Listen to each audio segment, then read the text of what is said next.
this one. So let's start by setting up the stage. Donald Trump is still in the race, still not president, still just trying to get voters to choose him. And he says, if I win, if I become president, I'm going to end this war before taking office. I'm not even going to be sworn in. I'm just, even before taking office, if I win the vote, I'm going to end this conflict really quickly. I'm just going to end it and it's all going to be good. And then he said, I'm going to end the conflict in 24 hours. This is Biden's war. I've inherited this from Biden, but I'm going to end it in 24 hours because Biden couldn't. And Biden's just making things worse. Biden's just giving stuff to Ukraine and money, and it's all not good. I'm going to end the war in 24 hours. And then it changed to, I'm actually going to end the war in half a year. Or was it 100 days? I don't remember which version was stated when, but I think he said both of these things, half a year and 100 days. And then he started giving ultimatums. If Putin does not agree to a ceasefire, and then in 2 weeks we're gonna make him pay. We're gonna make him feel really, really sorry, and we're just gonna sanction him. And then nothing. And then nothing would happen. And then it was 5 weeks. And then there was the infamous meeting in Alaska when nothing came of it. And then there was supposed to be a meeting in Hungary, but also it was canceled. And then finally, very begrudgingly, Trump has put some sanctions on Russia. And it's all just like a very slow nosebleed. Nothing gets accomplished. Ukraine is in a far worse place than it was last year. The cities are being a lot more bombed than last year. I know because I'm frequently in Kyiv, and trust me, last year was far better for Kyiv than this. A lot of residential buildings are being destroyed. A lot more people are dying due to the Russian bombing. It's worse than last year, 100%. And then the United States have all but withdrawn from providing military aid to Ukraine. There's been a lot of horrible things happening. It has been made apparent that the US President Donald Trump and his administration are not really interested in ending this war on any sort of terms that would benefit Ukraine. Not even benefit Ukraine. They're not willing to end the war on any sort of terms that would be simply fair to Ukraine. Any sort of resolution to this conflict that would be that the Ukrainian people could accept, that would not leave millions of people displaced, that would not leave millions of people under Russian occupation, awaiting torture, death, forced mass deportation, Russification, and many other attractions that Russia has in abundance when it comes to Ukrainians living under occupation. And now, in the newest chapter of this really long novel that just keeps growing, it just keeps puffing. It's just like a puffer fish. It just keeps expanding. The newest chapter is that the US and Russia, apparently without any involvement of Ukraine, because of course, they have drafted a peace plan. A peace plan that I call a surrender plan. And I've told it that in the title of the stream. It is not a peace plan. It is definitely a surrender plan. And if it is not obvious why it is a surrender plan, then we will read a bit into it. Because the terms of the peace plan, or rather the surrender plan, are so ridiculous, so unacceptable. They are such a deal breaker that I have no clue. Does the US endorse this plan?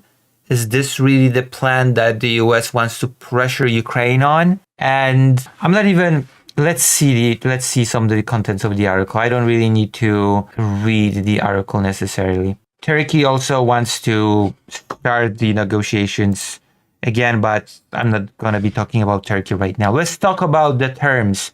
The terms that we know of, because there's apparently a lot more. It has over 20 points. How many points does this crap have? This is going to be say, the sources who ask not to be identified because of the sensitivity of the matter said the proposals included. Okay, so basically the terms of this peace plan are as follows. Ukraine has to give up territory that Russia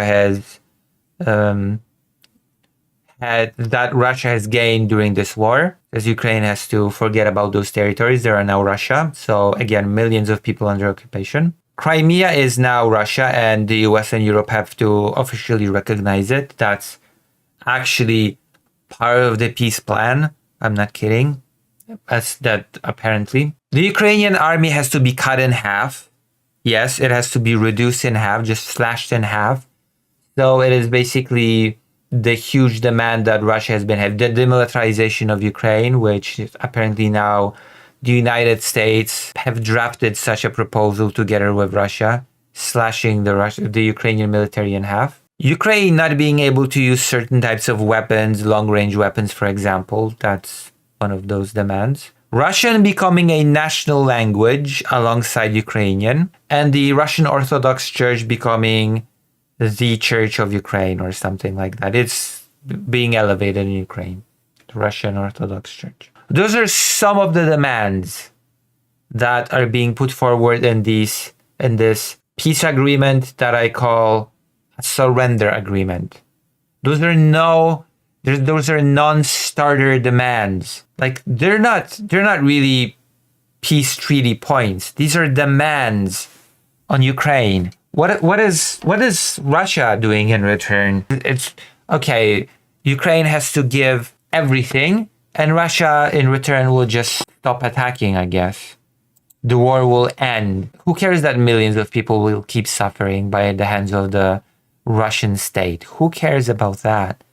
The war will be over, so Trump will be able to boast that he has stopped 9 wars with tariffs or something stupid like that, even though a lot of those conflicts that he claims to have ended have not ended at all. But that's neither here nor there. That's like, we can talk about that some other time. Really, at this point, I don't know what to say.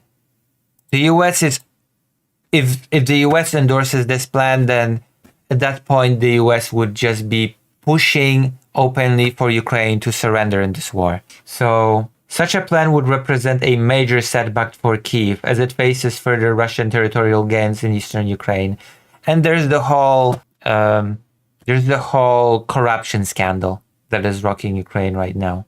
It's also a big problem. And oh yeah, I forgot. One of the points in this peace agreement is that Zelensky has to be kicked out of office. I almost forgot that Russia also has to install its all-puppet regime in Ukraine. A senior Ukrainian official earlier told Reuters that Kyiv had received signals about a set of US proposals to end the war that Washington has discussed with Russia. Ukraine has had no role in preparing the proposals, the source said, as I said at the beginning of this. Zelensky, who was holding talks in Turkey on Wednesday with President Tayyip Erdogan, is due to meet US Army officials in Kyiv on Thursday. Signs of a renewed US-led push to end the war triggered the biggest jump in Ukraine's government bond prices in months on Wednesday. Efforts to revive peace negotiations appear to be gaining momentum, although Moscow has shown no sign of changing its terms for ending the war. Yeah, let's